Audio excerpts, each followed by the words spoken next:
Hey guys, today I would like to share something about my TE300 2014. Since I bought the bike secondhand a couple months ago, it's always been too rich. It runs okay as soon as you accelerate, but as soon as you touch it after the idle, 1/8 throttle, it's stuttering and not smooth. So I've tried everything, different jet, different idle jet, main jet, different needle position, cleaned everything in and out, and nothing really helped. So after a lot of research, I found something that it's not very known on the internet as it seems, and that is the jet case sealing. So this is the new one. So I'm gonna a jet block gasket. So sorry, that's the name, jet block gasket. So what you gotta do is you gotta take out these special screws. They have a pin inside, so make sure you have the tools. It's a T20 with a hole inside. And then you're gonna open this screw and the one on the back. And it seems they have Loctite inside, so gotta get some Loctite before tightening. And now we're gonna have a look inside how that gasket looks like. So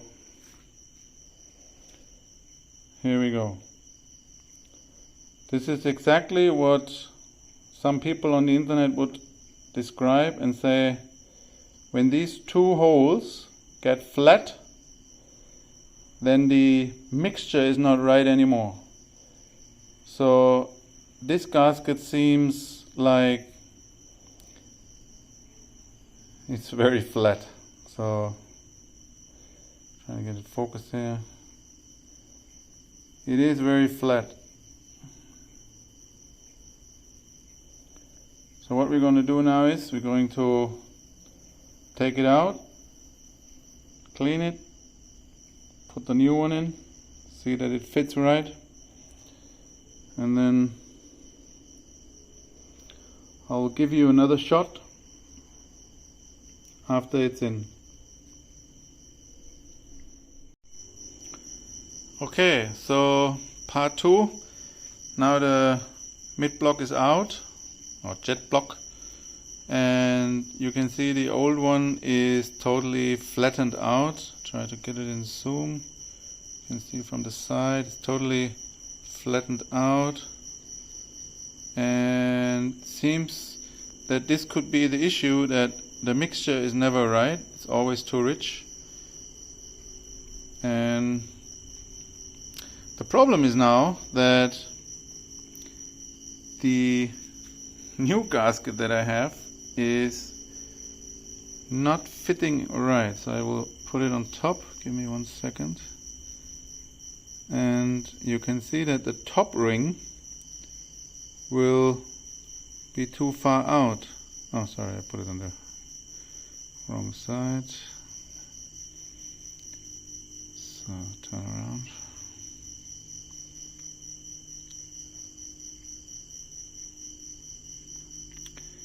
So the bottom two would actually fit. Let me get this in focus. There you go.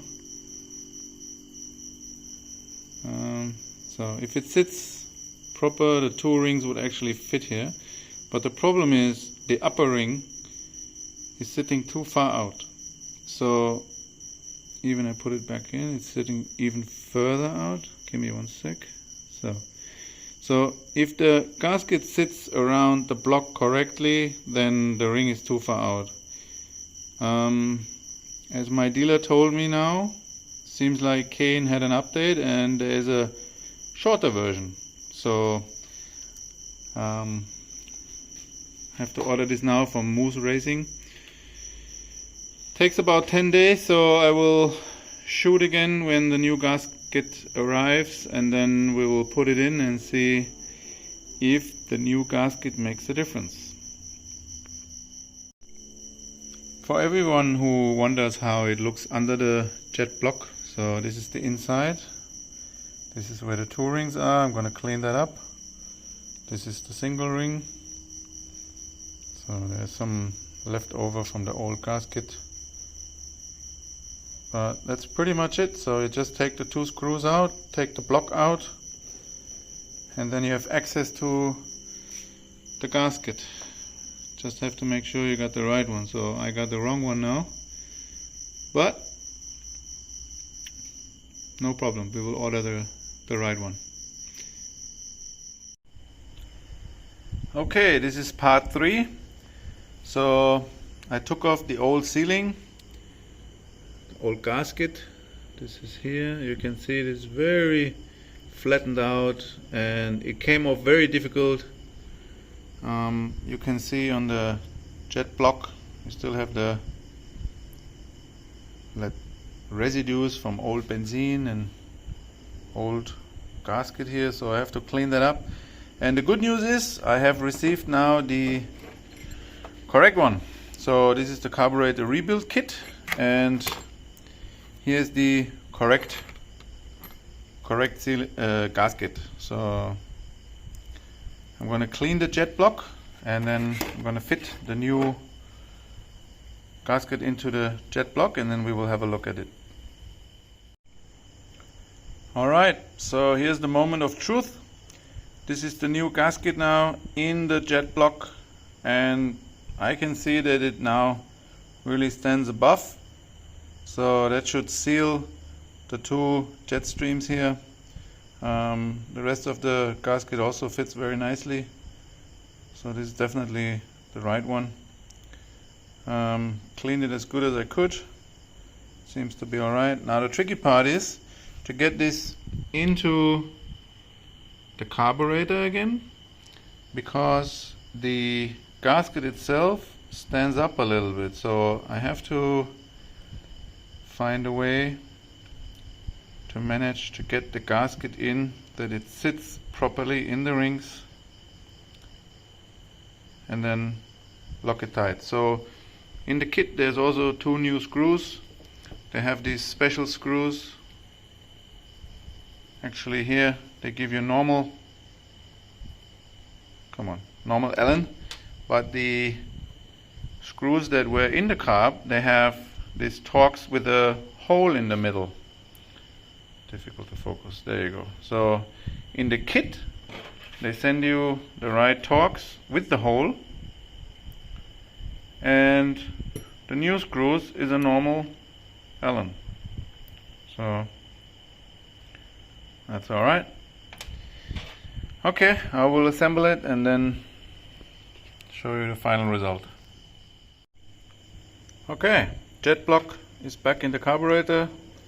You can see the 2 screws, and now I will assemble the remaining parts of the carburetor, put it back in the bike, and let you know when the bike is running. How is it running? Is it better? Can it be adjusted correctly, or is it still too rich? So it is the next day in the morning and the carburetor is installed. I fired it up and tested, and it seems to be working just fine.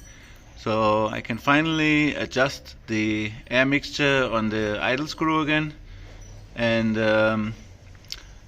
I can totally hear the difference, that it's not running too rich anymore. It seems to be just nice in the middle, and now I'm gonna experiment a little bit to set it to the right mixture to get it as lean as it should be.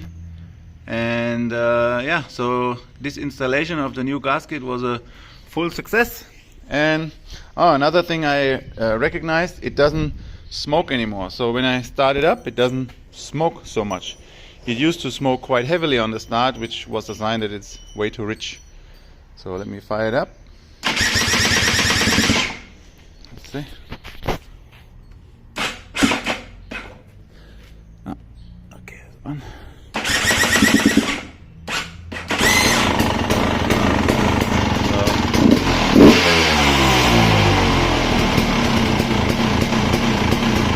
No smoke coming out. Nice throttle response.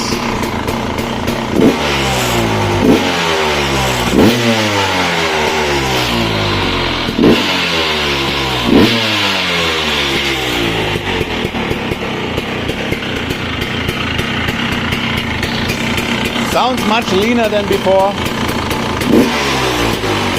but still have to play around a little bit. So yeah, overall great success. Thank you for watching. I hope it helps you.